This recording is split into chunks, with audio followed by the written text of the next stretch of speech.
মৰমৰ ছাত্ৰ-ছাত্ৰীসকল, আজি আমি অষ্টম শ্ৰেণীৰ ইংৰাজীৰ এই নিউ ডে এই নিউ ৱে পাঠটোৰ 5 পৰা 11 নং প্ৰশ্নলৈ উত্তৰকেইটা আলোচনা কৰিম। ইয়াৰ আগৰ ভিডিঅ'ত 1 পৰা 4 নং প্ৰশ্নলৈ উত্তৰবোৰ আলোচনা কৰা হৈছে। তোমালোকে যদি সেই ভিডিঅ'টো চোৱা নাই তেনেহ'লে চাই ল'বা। ভিডিঅ'ৰ লিংক মই ডেছক্ৰিপশ্যন বক্সত বা আই বাটনত দি দিম। গতিকে পলম নকৰি আজিৰ ভিডিঅ'টো আৰম্ভ কৰোঁ আহা। Question number 5, let's learn some grammar. ব্যাকৰণ শিকো আহা। Look at the underlined words in the following sentences from the lesson. তলত দিয়া আস্থানি থোৱা শব্দকেইটালৈ চোৱা। Sima Deka drew the window curtains of her living room.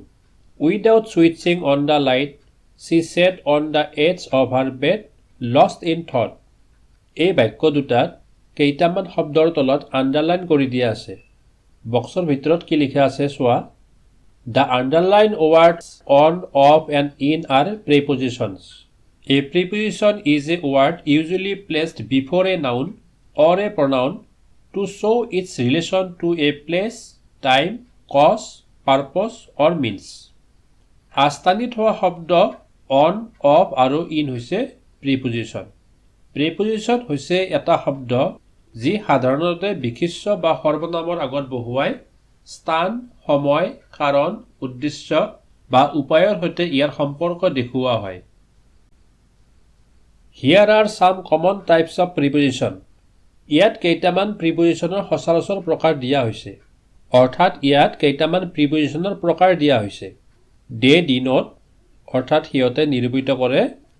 Number A, place or position, ঠাই বা স্থিতি, যেনে in, on, at, over, under, above, below', behind, between, beyond. Number 1, the book is on the table, অৰ্থাৎ কিতাপখন টেবুলৰ ওপৰত আছে। Number 2, he is at school now, সি এতিয়া স্কুলত আছে। এই বাক্য দুটাত অন আৰু এট হ'ল প্ৰিপজিশ্যন। এই প্ৰিপজিশ্যন দুটাই নাউনৰ সন্মুখত বহি নাউনৰ সৈতে ঠাই বা স্থিতিৰ সম্পৰ্ক স্থাপন কৰিছে। ঠিক তেনেদৰে নাম্বাৰ বিত দিয়া আছে টাইম, অৰ্থাৎ সময়। Example, at, on, in, for, from, to, since, during, till, until. এইকেইটা প্ৰিপজিশ্যন হ'ল সময়ৰ লগত সম্পৰ্কিত প্ৰিপজিশ্যন। ইয়াত নাম্বাৰ 1ত দিয়া আছে she will go to office in the morning. তাই ৰাতিপুৱা অফিচলৈ যাব। ইয়াত ইন হ'ল preposition. Number 2, she sat there for 3 hours. তাই তাত 3 ঘণ্টা ধৰি বহিলে। ইয়াত ফৰ হ'ল প্ৰিপজিশ্যন। এই বাক্য দুটাত ইন আৰু ফৰ প্ৰিপজিশ্যনে নাউন বা প্ৰনাউনৰ লগত সময়ৰ সম্পৰ্ক স্থাপন কৰিছে। নাম্বাৰ চি, কজ, অৰ্থাৎ কাৰণ। Example, because of, on account of, from, out of, of. এইকেইটা প্ৰিপজিশ্যন হ'ল কিবা এটা কাৰণৰ সৈতে সম্পৰ্কিত থকা preposition. Number 1, the match had to be stop because of the rain. বৰষুণৰ কাৰণে খেলখন বন্ধ কৰা হ'ল। ইয়াত বিকজ অফ হ'ল এটা preposition. Number 2, our school is close on account of Bihu. Bihu উপলক্ষে আমাৰ স্কুল বন্ধ। ইয়াত আণ্ডাৰলাইন কৰি দিয়া অন একাউণ্ট অফ এইটো হ'ল এটা প্ৰিপজিশ্যন। নাম্বাৰ ডি, পাৰপছ, অৰ্থাৎ উদ্দেশ্য। Example, for. Number 1, I am ৱেইটিং ফৰ দ্য টেক্সি। মই টেক্সিখনৰ বাবে অপেক্ষা কৰি আছোঁ। ইয়াত ফৰ হ'ল এটা প্ৰিপজিশ্যন। ইয়াত ফৰ প্ৰিপজিশ্যনে নাউনৰ সৈতে উদ্দেশ্য বা পাৰপছৰ সম্পৰ্ক স্থাপন কৰিছে। নাম্বাৰ ই, মিনছ, অৰ্থাৎ জৰিয়তে। Example, by, with, on, in. এই শব্দকেইটা হ'ল কিবাহৰ জৰিয়তে বুজোৱা এটা প্ৰিপজিশ্যন। ইয়াত নাম্বাৰ 1ত দিয়া আছে আই গ' টু স্কুল বাই বাছ। মই স্কুললৈ বাছেৰে যাওঁ। Number 2, I will cut the cake with this knife. মই কেকটো এইখন চুৰিৰে কাটিম। ইয়াত বাই আৰু উইথ শব্দ দুটাই নাউনৰ সৈতে উপায়ৰ সম্পৰ্ক স্থাপন কৰিছে। অৰ্থাৎ প্ৰথম বাক্যটোত বাই প্ৰিপজিশ্যনটোৱে কিহৰ জৰিয়তে স্কুললৈ যোৱা হ'ব আৰু পিছৰ বাক্যটোত উইথ প্ৰিপজিশ্যনটোৱে কেকটো কিহেৰে কটা হ'ব সেইটো নিৰ্ধাৰণ কৰিছে। গতিকে ইয়াত বাই আৰু উইথ হ'ল এটা প্ৰিপজিশ্যন। প্ৰিপজিশ্যনৰ ওপৰত এটা বিশেষ ভিডিঅ' বনোৱা আছে। তোমালোকে যদি সেই ভিডিঅ'টো চোৱা নাই তেনেহ'লে সেইটো চাই ল'বা আৰু ইয়াৰ লিংক ডেছক্ৰিপশ্যন বক্সত তোমালোকে পাই যাবা। Now fill in the blanks with the correct preposition from the choices given in brackets. এতিয়া ব্ৰেকেটৰ পৰা শুদ্ধ প্ৰিপজিশ্যন বহুৱাই খালী ঠাই পূৰোৱা। তোমালোকৰ কিতাপত কেইটামান বাক্য দিয়া আছে আৰু বাক্যৰ শেষত ব্ৰেকেটৰ ভিতৰত থকা শুদ্ধ প্ৰিপজিশ্যন ব্যৱহাৰ কৰি আমি খালী ঠাইবোৰ পূৰ কৰিম। Number 1, Sima was upset with the information. Number 2, Swati told her about a lady who lived here. Number 3, she asked Sima to see the lady at her office. Number 4, she was the boss of the NGO. Number 5, Swati goes to school by bus. Question number 6. As you know, there are different ways of presenting the same idea. Find a sentence in the text that has the same meaning as each of the following statements. The first one has been done for you. তোমালোকে জানা যে একে মত প্ৰকাশ কৰাৰ কেইবাটাও ধৰণ আছে। তলত দি থোৱা বাক্যসমূহৰ একে অৰ্থ প্ৰকাশ কৰা বাক্য পাঠটোৰ পৰা বাছি লিখা। প্ৰথমটো তোমালোকৰ বাবে কৰি দিয়া হৈছে। A নম্বৰত এটা বাক্য দিয়া আছে, She was very wise for her age. Seema thought. তাই নিজৰ বয়সৰ তুলনাত বহুতেই জ্ঞানী আছিল, সীমাই ভাবিলে। ইয়াৰ উত্তৰত দিয়া আছে, She looks so mature. Seema thought. তাইক বহু পৰিপক্ক দেখা গৈছিল, সীমাই ভাবিলে। এই বাক্য দুটা লিখাৰ ধৰণ যদিও বেলেগ কিন্তু ইয়াৰ অৰ্থ একেই। এতিয়া আমি পাঠটোৰ সহায়ত বাকীকেইটা বাক্যৰ উত্তৰ এনেদৰে লিখিম। নাম্বাৰ বিত দিয়া আছে, He had expired a few years ago. কেইবছৰমান আগতে তেওঁ ঢুকাইছিল। Answer, He had passed away nearly 5 years ago. প্ৰায় 5 বছৰ আগতে তেওঁৰ মৃত্যু হৈছিল। Number C, Depending on Sima's success, she would be given more work. সীমাৰ সফলতাৰ আধাৰত তাইক অধিক কাম দিয়া হ'ব। Answer, Based on Sima's performance, she would be assigned more customers. সীমাৰ প্ৰদৰ্শনৰ আধাৰত তাইক বহু গ্ৰাহক দিয়া হ'ব। Number D, Her heart was filled with new hopes and desires. তাইৰ অন্তৰখন নতুন আশা আৰু আকাংক্ষাৰে ভৰি পৰিল। Answer, Her heart brimmed with new dreams. তাইৰ অন্তৰখন নতুন সপোনেৰে ভৰি গ'ল। Question number 7. Read the lesson carefully once again. Working with your partner, use the information given in it to design a signboard for the NGO Brave Mothers, which will be displayed near the gate. পাঠটো আকৌ এবাৰ ভালদৰে পঢ়া। নিজৰ সহপাঠীৰ লগত লগ লাগি তাত দি থোৱা তথ্যসমূহ ব্যৱহাৰ কৰি ব্ৰেভ মাদাৰ্ছ NGOটোৰ বাবে এখন ফলক তৈয়াৰ কৰা, যিখন গেটৰ কাষত লগোৱা যাব বা গেটৰ কাষত লগোৱা হ'ব। মই ইয়াত এখন চাইনবোৰ্ডৰ নমুনা বনাই দিছোঁ, তোমালোকে ইয়াতকৈ ভালদৰে বনোৱাৰ চেষ্টা কৰিবা। Question number 8. This is the copy of a letter that Sima wrote to the branch manager of Assam Cooperative Milan Bank for the sanction of a loan. Read it. এইখন সীমাই অসম সমবায় মিলন বেংকৰ শাখা ব্যৱস্থাপকলৈ লোন বিচাৰি লিখা এটা copy.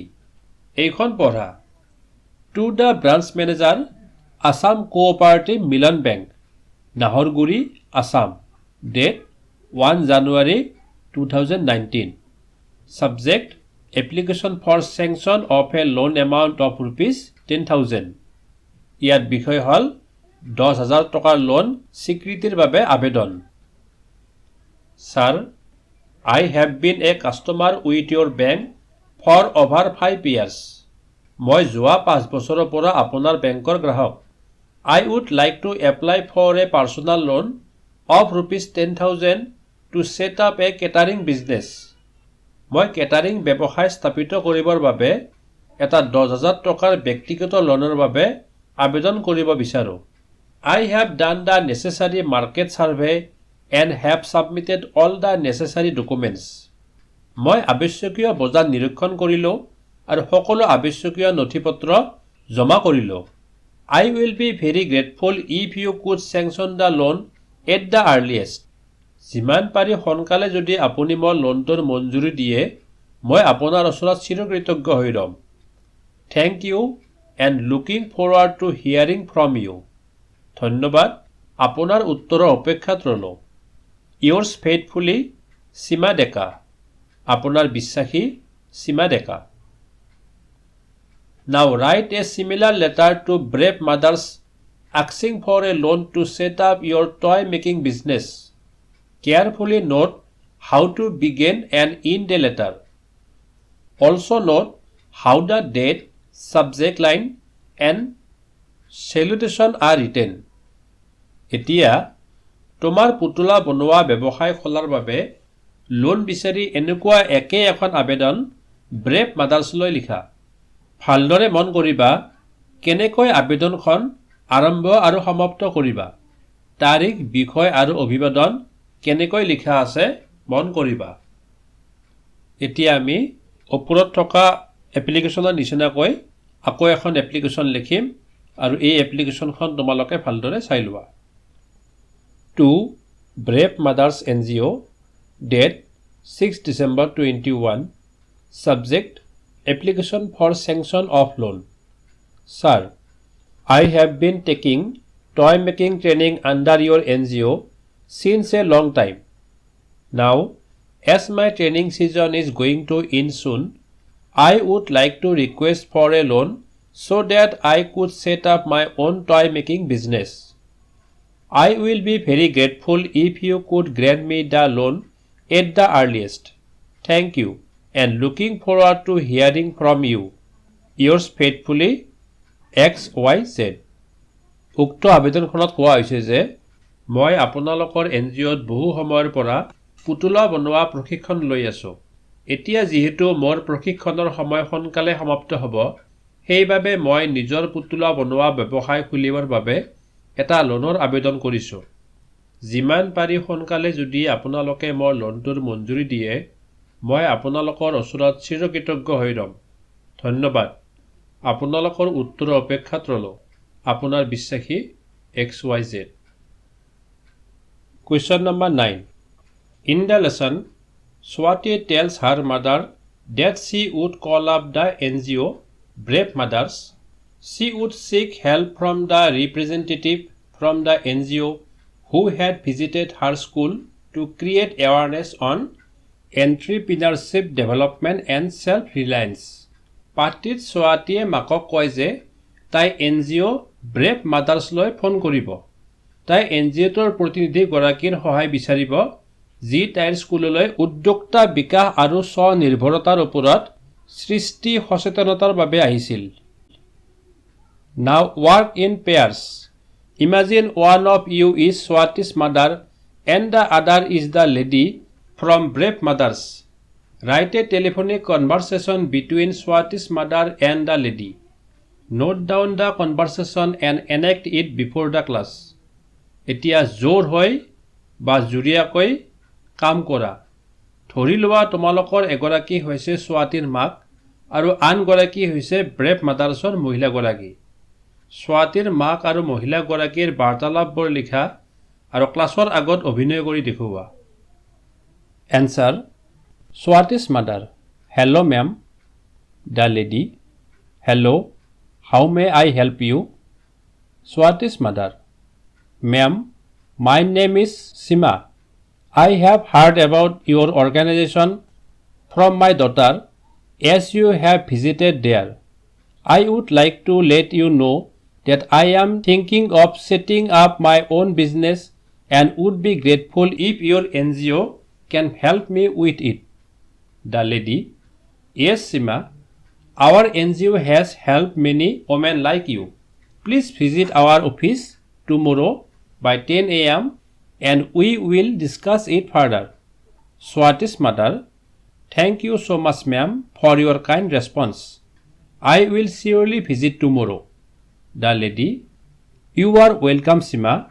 Have a nice day. Swati's mother, you too, ma'am. Question number 10. Find out from your teacher, parents, nearest bank, internet, how to open an online bank account. Write out the instruction in clear steps below and tell your classmates how to open the account. তোমালোকৰ মা দেউতা, শিক্ষক, ওচৰৰ bank, internet ইত্যাদিৰ পৰা online account কেনেকৈ খোলে বিচাৰি উলিওৱা। নিৰ্দেশসমূহ পৰিষ্কাৰকৈ লিখা আৰু কিদৰে অনলাইন একাউণ্ট খুলিব পাৰি তোমাৰ সহপাঠীসকলক কোৱা। Answer: The steps are as follows. Number 1. Visit the website of the particular bank. নিৰ্দিষ্ট বেংকটোৰ ৱেবছাইটত যাবা। Number 2. Fill up the account opening form. Account খোলাৰ ফৰ্মখন পূৰাবা। Number 3. Download the form and visit the bank. ফৰ্মখন ডাউনলোড কৰি বেংকলৈ যাবা। Number 4. Take all the documents with you. সকলোবোৰ নথিপত্ৰ লগত নিবা। Number 5. After verification, your account will be opened. প্ৰমাণীকৰণ হোৱাৰ পিছত তোমাৰ একাউণ্ট খোল খাই যাব। গতিকে এইকেইটা ষ্টেপ অনুসৰণ কৰি আমি অনলাইন বেংক একাউণ্ট খুলিব পাৰোঁ। Question number 11. Swati's mother has set up a small catering service with the money taken as loan from the NGO and her personal loan from her bank. Swatiৰ মাতৃয়ে NGOৰ পৰা ঋণ হিচাপে লোৱা ধন আৰু বেংকৰ পৰা তেওঁৰ ব্যক্তিগত ঋণৰ সৈতে এটা সৰু কেটাৰিং সেৱা স্থাপন কৰিছে। She wants her business to grow quickly. তাই বিচাৰে যে তাইৰ ব্যৱসায় সোনকালে বৃদ্ধি হওক। So she tells Swati to prepare, write out an attractive advertisement for her business to put in the local newspaper. সেয়েহে তাই স্বাতীক তাইৰ ব্যৱসায়ৰ বাবে স্থানীয় বাতৰি কাকতত দিবলৈ এটা আকৰ্ষণীয় বিজ্ঞাপন প্ৰস্তুত বা লিখিবলৈ কয়। Working with your partner, prepare the advertisement using chart paper, color pencils and pictures. তোমাৰ সঙ্গীৰ সৈতে কাম কৰি চাৰ্ট পেপাৰ, ৰঙীন পেন্সিল আৰু ছবি ব্যৱহাৰ কৰি বিজ্ঞাপন প্ৰস্তুত কৰা। The teacher will select the best 3 advertisements to put up in the class notice board and award prizes. শিক্ষকে শ্ৰেণীৰ জাননী বৰ্ডত দিবলৈ আৰু পুৰস্কাৰ প্ৰদান কৰিবলৈ শ্ৰেষ্ঠ 3টা বিজ্ঞাপন বাছনি কৰিব। এইটো প্ৰশ্নৰ উত্তৰ মই তোমালোকক কৰি দিয়া নাই। তোমালোকে বিভিন্ন বাতৰি কাকত পঢ়ি তাত কেনেদৰে বিজ্ঞাপনবোৰ দিয়া থাকে সেইবোৰ অনুসন্ধান কৰিবা। সেইবোৰ তোমালোকে ভালদৰে চাই ল'বা আৰু তোমালোকে নিজাববীয়াকৈ বিজ্ঞাপন প্ৰস্তুত কৰিবলৈ যত্ন কৰিবা। এই পাঠটোত থকা গোটেইকেইটা প্ৰশ্ন তোমালোকক বুজাই দিয়া হ'ল। ইয়াৰ পিছৰ ভিডিঅ'ত আমি এ হাউচ এ হোম কবিতাটো ৰিচাইট কৰিম আৰু কবিতাটো তোমালোকক ভালদৰে বুজাই দিম। গতিকে আজিৰ প্ৰশ্ন উত্তৰৰ আলোচনা ইমানতে সামৰিছোঁ। ধন্যবাদ।